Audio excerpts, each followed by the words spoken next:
If you say so. I absolutely say so, and welcome to another edition of the Andrew Eborn Show, where we say all sorts of exciting things, not least because I'm joined again by the wonderful James Pratt. How are you, James? Thank you, Andrew. Well, I've at last had a haircut, as many of your viewers can see, and I'm not too bad. I've had a week at work, and I'm now home, and the flat needs clearing up. But apart from that, not so bad. Well, the great thing is not only have you had a haircut, but you've changed your red braces. No, they were always this colour. No, you see that? You see, look. Write in if you think you know the cut. They were always blue, and I'll tell you why they're blue. Because it is political. They're Tory blue, as opposed to red, which wouldn't do, would it? Oh, very good. It's interesting you say they're political, and straight away you picked up a cup of tea. And I thought you were going to come in with a line, that may not be everybody's cup of tea, and then you would have timed it beautifully. Well, I'm sorry. I'll try again. That would be very stereotypical, and that isn't me all over, I'm afraid. No, well, always, certainly not stereotypical, which is what we love on this program, which is great. Andrew, let me ask you. Let me turn the tables. Can I ask you what sort of week you've had and what you've been getting up to? I have had a phenomenal week, but I have to say every one of my weeks has been phenomenal because I have had some great guests. And what I always love is I like to punctuate the guest list with the regulars such as yourself and coming on and talking about postcards and talking about chess and lovely things. And the feedback to those sessions has been wonderful. Really, really like that. I can imagine. It's heartwarming. Heartwarming is what I'd say. But this week, a couple of things have happened this week, which has been really good. It's been my birthday on the 7th every year, which is great. And I've also been commissioned to publish the Andrew Eborn Book of Failure. And it's out there. It's on the shelves in loads of good bookshops and pretty dodgy ones as well. I would like a copy of it but for review. I do book reviews. Well, you must have a copy for a review. I think that'll be absolutely wonderful. We'll definitely get that sorted. And better still, I can lend you the tiny amounts of money that it is. You can run along to your local bookshop, and you can purchase a copy because that will support the local bookshop. And I think that would be sensational. All right, that isn't quite what I had in mind, but okay, yes. Well, we can discuss it. We can discuss it further. You want your freebie, I know. I'm sure we can get you a freebie. You're welcome to have that as well. It's got to be good. Well, I mean, the thing is, publishers normally are falling over themselves because people get sent books and then they say they'll do it and they don't, or they say something detrimental, which I've been known to, but I try to avoid in all my years of doing book reviews. Mostly chess, of course. Yes. I've only once refused a book, which is not the same. I literally couldn't bring myself. The author had just written about himself from start to finish, and it really wasn't very good. Oh dear. And I knew his family and his mum, and I thought, I can't do it. I can't do it. So I accidentally, on purpose, let it slip. Oh my goodness! Oh, so it's a really generous one. Well, my publisher will be watching this because she never misses an episode. Never misses an episode when James is on, and so she'll be watching. Who is your publisher? Well, for this particular book, and for many books, I'm sure where we can discuss things for the future. It's something called Hope and Plum Books, Hope and Plum Publishers. And if you have a look at them, they've got. We will hope that people plumb the depths and buy the book. Absolutely. A very witty wordplay there, may I also say. Yeah, always a joy. Anyway, Hope and Plum, I'm sure we'll be in touch and will be everybody's cup of tea. We can get the line in somewhere. It's going to be good. I'm talking getting lines in somewhere and postcards, and I told you last time about the legal presumption of postcards. Is that legal presumption is that people read it. Extraordinary. Now, yes. You'd like me to show you some? I would love to see some. Talk us through. What are you going to show us today? Here we have, can you see it? It is very dramatic black. Can you see it? Is it okay for lighting and everything? I'm trying to hold it still. Here we have a young lady. It's called The Lady with the Veil. And it was the artist's wife. and it's done by Alexander Roslin. I have to be honest, I'm sure somebody listening to this will be able to help us. I don't know anything about the artist at all, but this hangs, yet still, in the National Museum in Stockholm. So it's Scandinavian, and she is brandishing, almost defensively, a fan. Once again, I'm not sure you can get that in. No, I can skip. Did you go and collect it yourself? Were you at the place? No, I'm not widely travelled. No, if you collect postcards, you can probably pick up cards on most things in most places if you can be bothered and just take your time, really. Okay. Another one? Yes, please. Oh, this is a bit dark. Oh, I don't know. This is Bristol, in the news at the moment for all the wrong reasons, but I wanted to show it.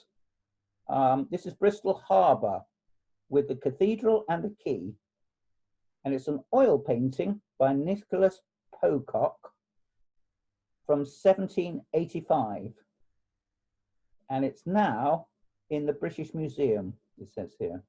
Wonderful. If you move back just a little bit, that's about to move back. Perfect. Now stop there. That's perfect. That is wonderful. And tell me something a bit more about it.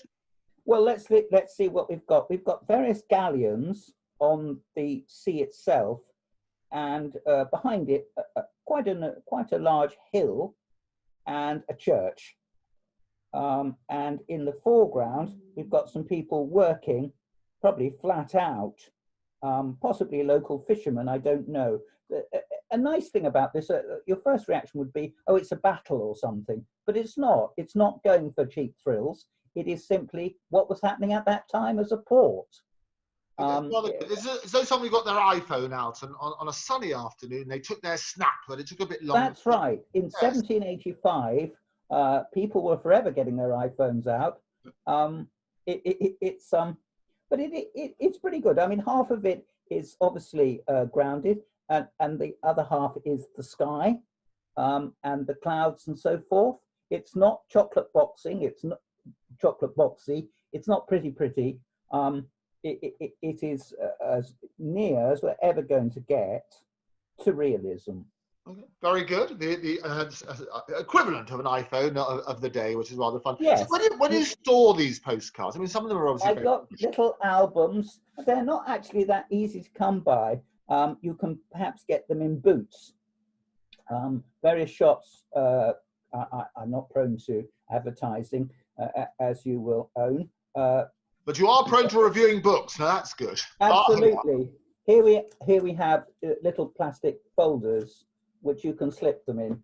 I mean, you can get more dramatic postcard albums. But the thing is with postcards, they do vary, particularly these days, in shape and also thickness.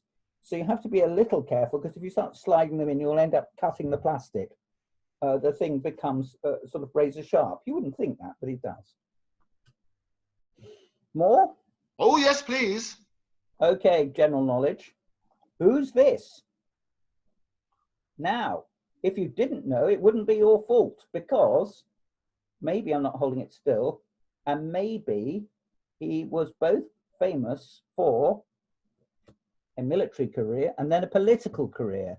And I don't think the political career went that well. There's a few politicians at the moment who could say that.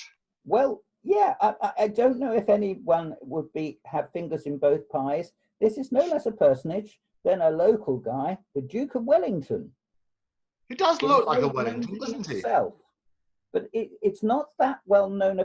He was done by several picture artists.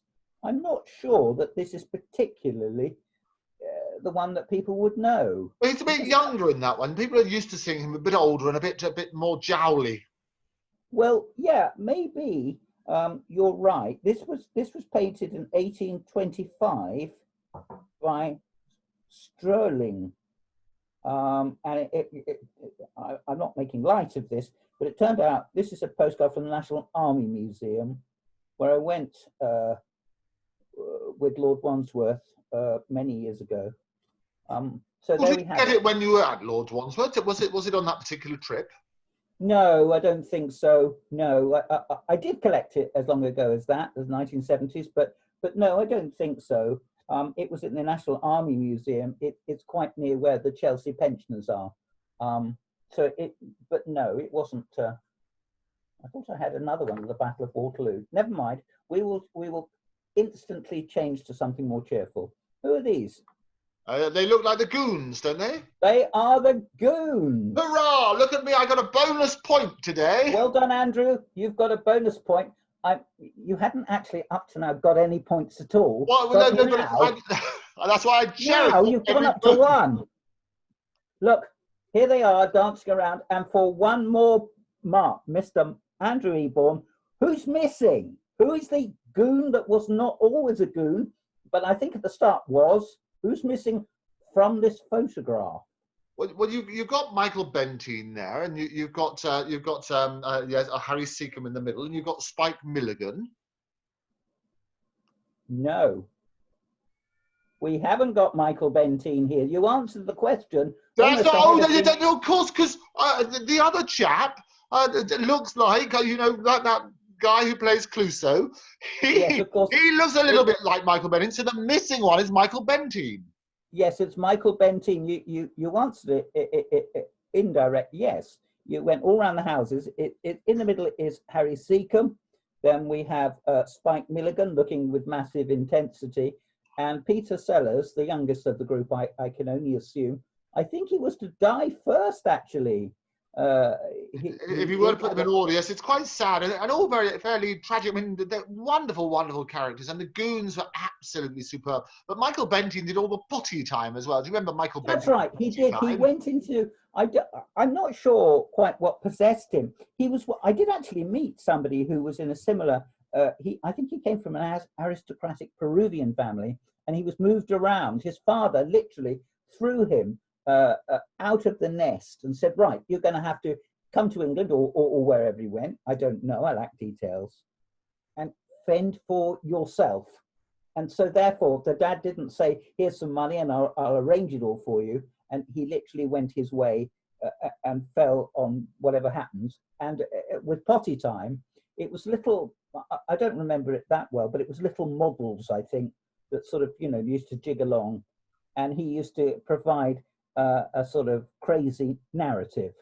Yeah, little voices. It was the same time as Johnny that's right. Morris. Yes, little voices. Same time as Johnny Morris was giving voices to animals, and Michael Benteen used to. That's right. Well, with Dottie the ring-tailed lemur, was a regular visitor to Animal Magic.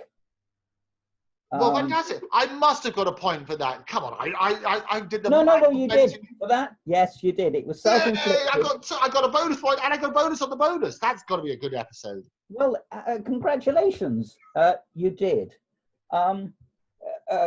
More about the Goons, do you think? Oh, yes, I'd like more about it. I love the Goons. Well, the Goons were originally, I think they grew out of army comedians, and they went into, because obviously television didn't have the openings, it did exist in the 1950s. Here you see them with the enormous characteristic BBC microphone there, and with Harry Seacombe looking suitably sort of shocked, and Spike Milligan. All of them sadly did go through the mincer with mental illness. I mean, there's no shame or secrecy about that at all. I mean, latterly Harry Seacombe did go into singing, didn't he, and come on with various religious programs. Peter Sellers obviously was a genius impersonator, but on a very high level with acting. And Spike Milligan went into more writing books, didn't he? And went to Australia, as did Tony Hancock. And having had his stroke and everything, he was not the same guy, and he knew he wasn't. But he did delight us with Q5 and all the various little pictures he used to do, and the poems, which I enjoyed as well. Oh, his poems were fantastic, and he was looked after by a wonderful agent called Norma Farnes. That's right. There you go. And I met her, and we were going to do all sorts of deals with her and Spike, and she also looked after a number of other people, which is She looked after Eric Sykes and also Tony Hancock. Yes, absolutely. Well, Tony Hancock actually was the uncle of a very good friend of mine called Tim Hancock. And Really? yes, absolutely. So a very, very good friend, and we meet fairly regularly for a nice bit of sushi. I should, if you know sushi like I know sushi. Oh, Oh, oh, oh, oh, what a girl. oh, what a girl! Absolutely. And talking, oh, what a girl! I mean, we met Spike's lovely daughter. There was a little thing that was done when you were allowed to do little things in theatre. Yes. It's just off Leicester Square. And there was a wonderful thing about Spike Milligan and the Goon Show. And it was enacted by a few friends of mine, including a chap called Clive Greenaway, rather, sorry. And he Yeah. basically is a brilliant impersonator.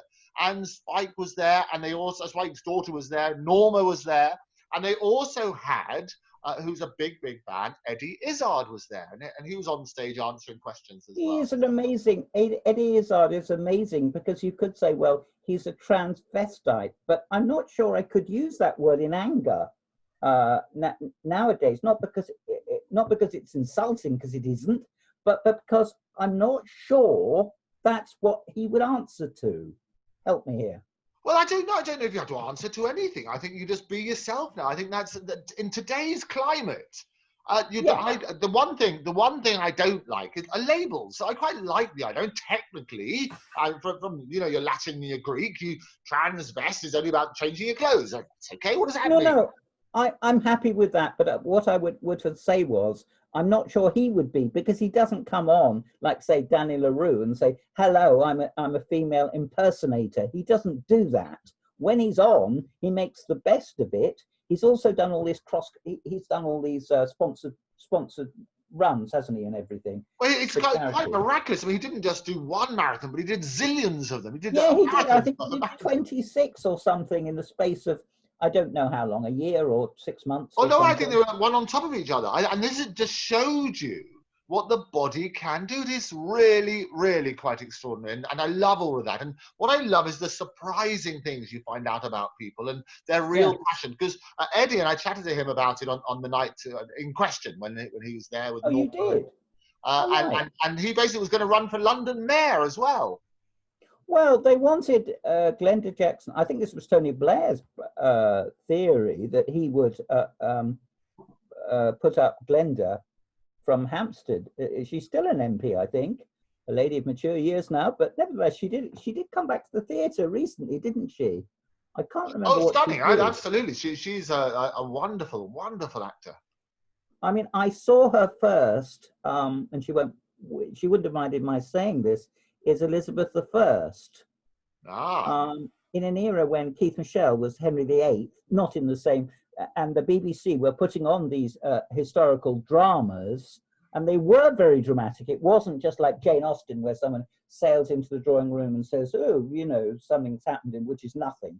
I mean, it was the age of death, wasn't it? The Tudors and Stuarts, well, Tudors and earlier, there were many beheadings. Yes, and quite interesting. And talking of beheadings, and remind us of that glorious thing over your left-hand shoulder. What's that? Well, that's what I'm asking you. This? Yes. I got it in a market in Reading. It isn't a Brechtian conspirator. And it isn't, but it does demonstrate, and you know far more about theatrical matters than I do. It has a Chekhovian economy, because it says if there is a dagger or a revolver on the wall during the first act, it has to kill somebody before the play is over. Otherwise, why was it there anyway? Oh, very good! Isn't that wonderful? So what is she doing then? This is like she's not going to reveal the secret. She looks pensive, and I can get it down if you like. Oh, here we are. She looks pensive. She may be silencing. Actually, yes, I think that her finger is over her lips, and she's saying, maybe don't come it with me, chum.